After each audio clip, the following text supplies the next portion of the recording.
When you see potential in a man, you see what you would do if you were him. And in reality, you're not him. The red flags you see in the beginning compound and they get more serious as you integrate your life more and more with this person. I believe that you attract what you are, and if you're a person who's working on themselves and making themselves better, you are going to be attracting someone who's also working on themselves and making themselves better. Hello beautiful people, welcome back to my channel. I am Merlene. Thank you for joining me. On this channel we talk about leveling up, we talk about becoming the dream girl, we talk about just being the best version of you and progressing as much in life, and I impart the lessons that I have learned and condense them into ways to help you so you don't make the same mistakes I did, or you learn from the mistakes that I learned from other people who have done these things, and I'm like, whoa, how could you not see that?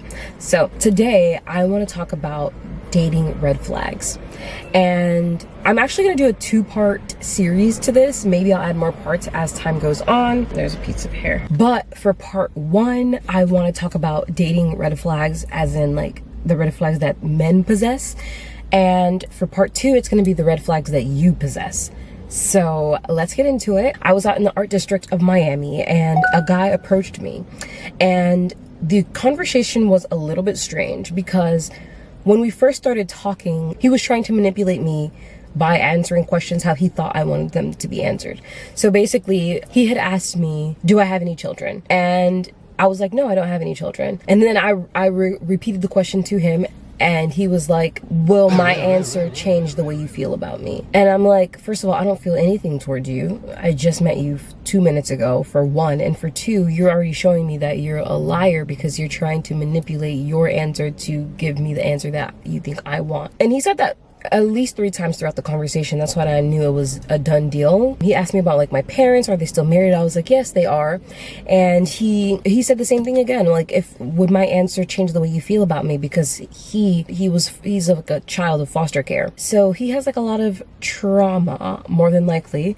I'm not going to project and say whether he does or whether he doesn't. So that was the conversation and interaction that propelled this entire idea. So that's red flag number one that I have experienced. A guy asking you if his answer to your question is going to change the way you feel about him. So yeah, that's point number one. Red flag number two, he tells you he has a problem and he needs your money to help him with that problem. I think that's a huge red flag. I believe that men are problem solvers, and for them to come to you to fix their problem is giving me very, very feminine energy.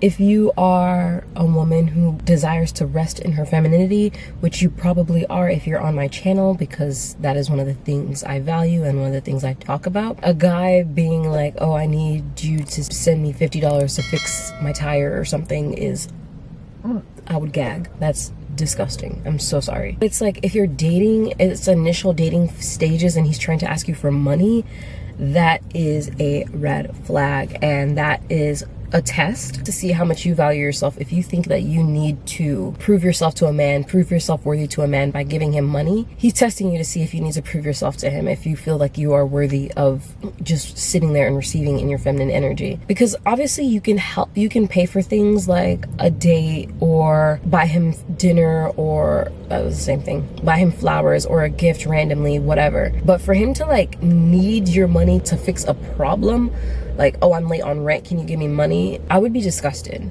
I'm so sorry. You should be disgusted. If you plan on being in your masculine energy throughout this relationship, and that is where you feel comfortable residing, I do not recommend you do that. Like, if that's where you want to be, fine. But if you want to be taken care of, if you don't want to be the girl who has to beg her man to like get her nails done and stuff like that, please do not put up your money up front. That's not your job. That's not your duty. Stop. That's gross. Red flag number 3 is a little bit more insidious. You won't be able to notice it right away, but if he demeans women or has problems with women in power, that's a red flag. If he says things like words are superior, or if he just doesn't have a good relationship with other women, just random women or his mother, I would say that that is a red flag. Sometimes you can have it be a healthy, viable relationship. It's more of a risk, and like, why are you risking your life when you can just go for someone who does not have this quality? Like someone who does not hate their mother or hate women in authority. The red flags you see in the beginning compound and they get more serious as you integrate your life more and more with this person. So you have to look at the red flags and be like, okay, this is how this is most likely going to play out. Do I want this outcome? Probably not. Okay. Red flag number 4, you are more his parent than you are his partner. This is disgusting. Do not recommend. This shows up in a lot of different ways. Like earlier, how I said about financially, you're dating somebody who is just like in way too many areas of life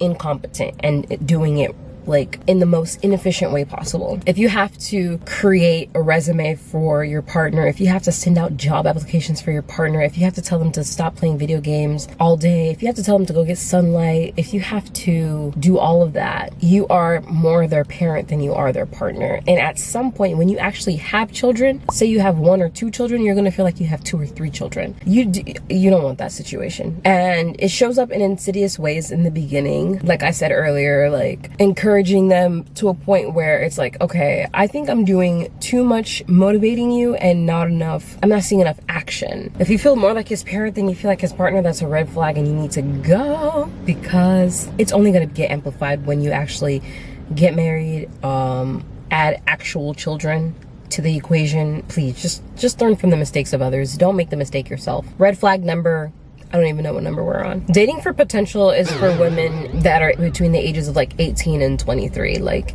after that, there is no reason for you to be dating a man who only has potential. And especially if they're not actually doing anything with that potential. Like I think when you see potential in a man, you see what you would do if you were him. And in reality, you're not him. So you have to actually observe this person for who they are. What are the patterns that they're doing every single day? Like, are they working towards something? Are they getting better at something? If the answer is no, then that is what's going to continue for the rest of the relationship. It's not something that is going to just, one day his potential is just going to actualize. One day I'm going to just nag him enough and he's going to start to act right. Let's really be honest, that's not going to happen.